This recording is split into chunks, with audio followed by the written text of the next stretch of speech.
नमस्कार दोस्तों, स्वागत है आपका हमारे YouTube चैनल क्यूरियस माइंड पे। आशा करता हूँ कि आप लोग ठीक होंगे। दोस्तों, आज हम बात करने वाले हैं नक्सलवाद के बारे में। लेकिन अगर अभी तक आपने हमारे चैनल को सब्सक्राइब नहीं किया है तो सब्सक्राइब कर लीजिए ताकि हमारी इन्फॉर्मेटिव वीडियोस आप तक पहुँच सके। तो आइए शुरू करते हैं। दोस्तों, नक्सलवाद के बारे में सुदामा पांडे धूमिल ने लिखा था, एक ही संविधान के नीचे भूख से रिरियाती हुई फैली हथेली का नाम दया है और भूख से तनी हुई मुट्ठी का नाम नक्सलबाड़ी है।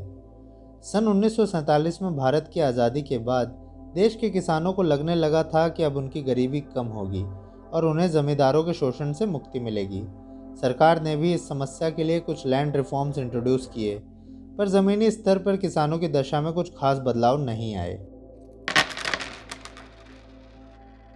1966 से 1976 तक चाइना में कल्चरल रेवोल्यूशन चलता है, जिसमें कैपिटलिस्ट विचारधारा के लोगों को मारा जाता है और माओ जेडोंग की विचारधारा को इम्पोज करने की कोशिश होती है।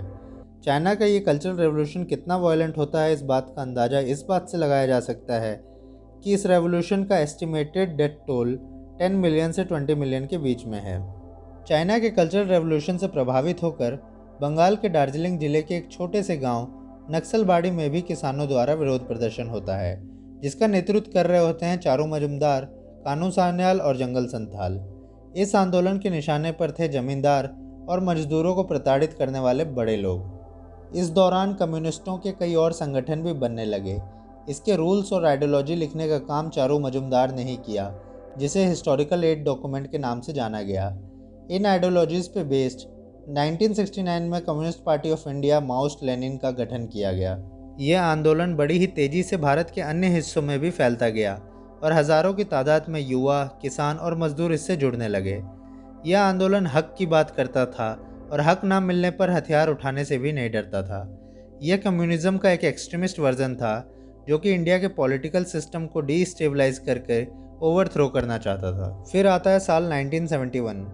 बांग्लादेश लिबरेशन वार के कारण भारत में प्रेसिडेंट रूल लगा हुआ था। इसका फ़ायदा उठाकर सरकार कम्युनिस्ट आंदोलन को कुचलने की कोशिश करती है। चारू मजुमदार को अरेस्ट किया जाता है और उनकी पुलिस कस्टडी में ही मृत्यु हो जाती है और यह आंदोलन नेतृत्व के अभाव में बिखर कर रह जाता है। पर फिर भी भारत के अन्य हिस्सों में छोटे छोटे स्तर पर यह जिंदा रहता है। फिर आता है साल 2004, जब communist party of India Maoist का जन्म होता है और इसमें माओइस्ट कम्युनिस्ट सेंटर और पीपल्स वार ग्रुप मर्ज हो जाते हैं।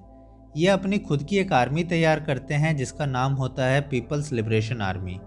इनको फंड चाइना की तरफ से किया जाता है और ये लोग गुरिल्ला वारफेयर टेक्निक को यूज़ करके भारत के अलग अलग राज्यों में मैसिव अटैक करते हैं। इसके बाद communist party of India Maoist को बैन कर दिया जाता है, पर वायलेंस में फिर भी कोई कमी नहीं आती है। वेस्ट बंगाल, बिहार, झारखंड, छत्तीसगढ़, मध्य प्रदेश, उड़ीसा, आंध्र प्रदेश, महाराष्ट्र और कर्नाटक, ये सारे स्टेट नक्सलवाद से बुरी तरह से प्रभावित होते हैं। नक्सलवाद का असर 90 से ज़्यादा डिस्ट्रिक्ट में दिखाई देता है। स्थिति इतनी खराब होती है कि 2006 में प्रधानमंत्री मनमोहन सिंह नक्सलवाद को देश के लिए सबसे बड़ा खतरा बता देते हैं।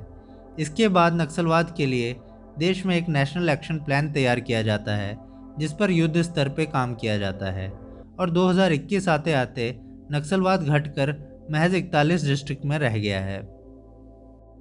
एक तरफ तो हमने नक्सली प्रभावित डिस्ट्रिक्ट को कम करने में सफलता तो पाई है, पर चिंता की बात यह भी है कि कुछ नए डिस्ट्रिक्ट्स जहां पर पहले नक्सलवाद नहीं था, वहां पर नक्सलवाद ने अपने पैर पसारे हैं। ऐसे में ज़रूरी यह है कि सरकार नक्सली विचारधारा के लोगों से बात करे और उन्हें मेन स्ट्रीम में लाने की कोशिश करे।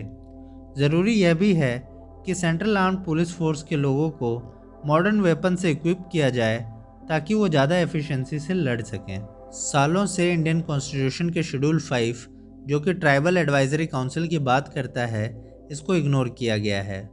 ट्राइबल एडवाइजरी काउंसिल एक पंचायत की तरह होता है जो कि ऑटोनोमस होकर फंक्शन करता है।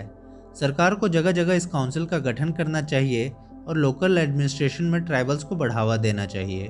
और इन सबसे ज़्यादा ज़रूरी यह समझना है कि यह आंदोलन असमानता, शोषण, गरीबी और अधिकारों के ना मिलने की वजह से शुरू हुआ था, जो कि धीरे धीरे एक्सट्रीमिस्ट होता चला गया। तो जैसे जैसे ये सारी समस्याएं खत्म होती जाएंगी, नक्सलवाद भी अपने आप ही खत्म होता जाएगा। तो दोस्तों, कैसा लगा आपको हमारा ये वीडियो कमेंट सेक्शन में जाकर ज़रूर बताएं। तब तक के लिए जय हिंद दोस्तों।